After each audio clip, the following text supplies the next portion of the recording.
right, so we're gonna do a plank, but with shoulder taps. So for rowing, we're using a lot of the back of the shoulder muscles in our core and our back muscles. But in order to keep our shoulders nice and stable and really work the muscles a little bit differently, this is a great exercise. So I'm going to start with the modified version and then I'll go into the floor version. So the modified version that you can do for this is actually on an elevated surface. You can do it on a counter, on the side of your couch, like on the arm of your couch, or a table, but do it on something that doesn't move. These move sometimes on me, and yeah, so make sure it won't move on you. What you can do is take your arms. You're going to get into a plank position. Try not to arch your back, core nice and tight. So try not to put your butt up in the air or the arch like that.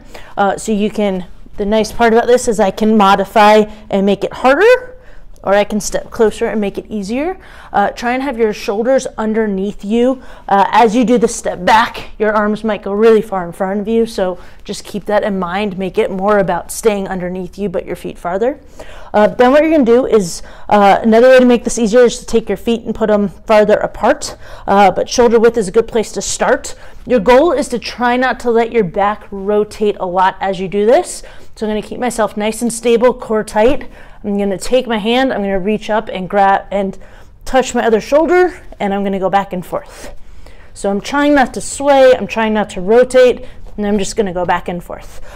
So in my programming, I have it as per shoulder, so I'll have a total amount, and usually that is 1, 1, 2, 2.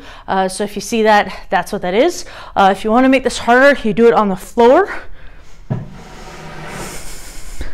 So to do this on the floor, we're gonna do the same thing. Again, making it easier, you bring your feet wider. You'll see here, I actually tilt a little bit as I go, so I'm gonna make this easier for me, and then I don't tilt as much. So you're just doing taps like that, and that's the shoulder tap exercise. Also, while you're doing it, try not to have your shoulders kind of pushing back. You want to be nice and stable and flat through here when you're in that position. So let me know if you've got any questions, and there you go.